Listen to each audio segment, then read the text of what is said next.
Crisis en la industria de las relaciones públicas en México. Resulta que me llegó por ahí el chismecito de que la directora de Sherlock Communications en México fue expuesta por referirse a un periodista freelance como desempleado. Carlos Tomasini, un reconocido periodista de tecnología e información general con amplia trayectoria en medios de comunicación, denunció por medio de sus redes sociales esta situación. Poco tiempo pasó para que se diera con la responsable, que fue ni más ni menos que la country manager para México de la agencia Sherlock Communications, que es una agencia de relaciones públicas con sede en Brasil y con oficinas en México y otros países. También se filtraron los mensajes en donde no solo se refería de esta nefasta manera hacia Carlos, sino también regañaba de una manera muy particular a su equipo de trabajo.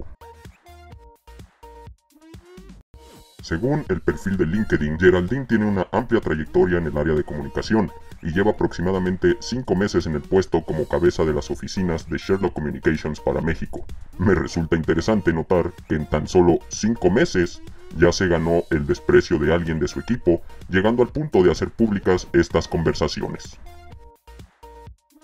El caso es que Geraldine se puso como loca porque su equipo estaba enviando kits navideños a periodistas, según ella, desempleados, y acusándolos de desperdiciar los recursos de la agencia al invertirlos en este tipo de periodistas. Tachar a un periodista freelance de ser un desempleado solo muestra cero comprensión del medio, de la profesión y de un puesto como directora y cabeza de toda una agencia de comunicación. Una persona con amplia experiencia en relaciones públicas y sobre todo personas actualizadas debería de saber que estas estrategias con medios y la manera de percibir a los periodistas freelance en pleno 2024 son completamente distintas con lo que ha hecho y dicho Geraldine. En México, muchos periodistas trabajan como freelance porque prefieren tener libertad editorial o necesitan diversificar sus ingresos. Trabajar como freelance no es sinónimo de ser un desempleado, sobre todo con un gremio tan castigado como lo es el periodismo en México, que se hizo más precario durante y después de la pandemia. En fin, la cosa escaló y Geraldine decidió, utilizando sus conocimientos expertos como PR, responder a la polémica. Sin embargo, respondió directamente en la publicación de Carlos Tomasini en LinkedIn, justo la plataforma donde todo el gremio, clientes, agencias, competidores, todos pueden ver. Peor aún, en su publicación no había ningún tipo de disculpas, sino que se trató de una justificación en la que sale a relucir que un empleado que ya había sido despedido, por cierto antes de época navideña, creó cuentas falsas para filtrar información de mala fe. La estrategia de culpar a un empleado molesto con la agencia no es una justificación,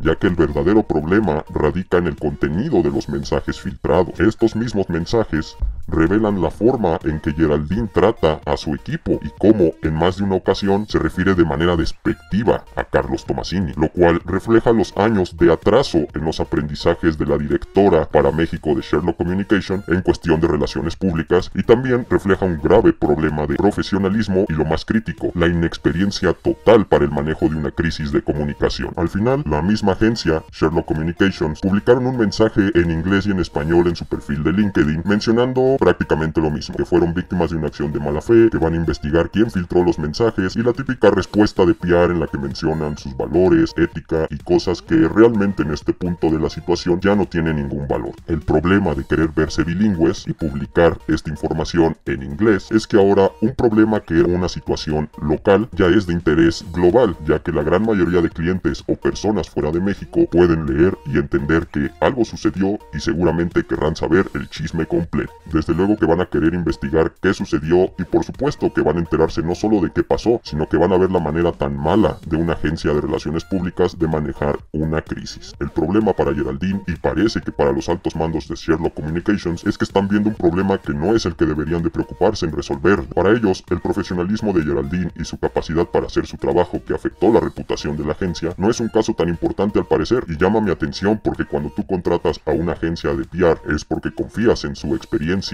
de llevar las comunicaciones externas e incluso algunas cobran un extra por hacerse cargo de cualquier crisis de comunicación que pueda surgir. En este caso, al parecer, no saben identificar ni mucho menos contener o resolver una crisis de comunicación y eso que es una crisis que comenzó la propia agencia, Me pregunto si habrá intereses de por medio para ser tan esquivos ante un problema tan evidente, que es precisamente, y se tiene que decir, la cabeza de la agencia de Sherlock Communications en México. Una persona así no le hace bien ni a los clientes, ni a sus equipos, ni a la agencia, y resulta ser uno uno de los tantos ejemplos del por qué hay rotación en las agencias y también muchas veces la profesión de los PR es criticada fuertemente por medios y otros expertos de comunicación. Pero en fin, no nos metamos más allá de lo que podemos ver y mejor les digo qué deberían de haber hecho estos compas de Sherlock. En este caso tenemos lo que se llama una crisis de comunicación. La crisis se debe al contenido de mensajes internos que exponen a la misma cabeza de la agencia. Lo más recomendable es no seguir dando de qué hablar y resolver el problema directamente las partes involucradas. ¿Qué hubiera hecho yo? Yo hubiera llamado directamente a Carlos para ofrecer una sincera disculpa. Los periodistas siempre aprecian la transparencia y la honestidad, sobre todo de los representantes de PR, y en este caso no había mucho que defender, así que lo mejor era simplemente eso, sin justificaciones ni pretextos. Oye Carlos, ¿sabes qué? Discúlpame, no fue mi intención referirme así contigo, bla bla bla bla.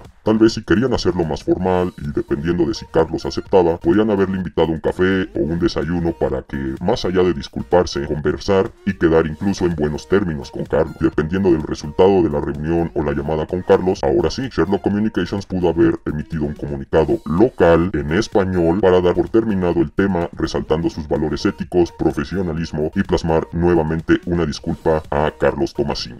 Ya que nada de esto sucedió, Sherlock Communications está arriesgando la reputación de su agencia por su evidente intento de justificar las graves deficiencias de su directora en México. Si tuviera que adivinar y viendo su experiencia en el tema, Sherlock Communications va a confiar en la estrategia de quedarse callados un tiempo en lo que el tema se olvida y no van a tomar ninguna otra acción al respecto. A pesar de que personas como Geraldine son un riesgo latente, no solo en cuestión de reputación sino también en la gestión de equipos internos, no creo que sepamos en qué terminan las investigaciones que dicen que van a realizar, las cuales por cierto solo es para intereses internos. A nosotros los externos realmente no nos interesa quién filtró los mensajes ni por qué. Tal vez sí nos gustaría enterarnos por morbo o chisme, pero nada más. Por lo tanto, gran tache para Sherlock Communications. Oh my God, bro. Oh, hell no. Y solo me resta preguntarles a ustedes, ¿le confiarían la reputación de su marca a una agencia que no puede resolver apropiadamente una crisis y dejarían su empresa en manos de una directora de agencia como Geraldine? Díganme en los comentarios qué opinan de este ejemplo perfecto de lo que no se debe hacer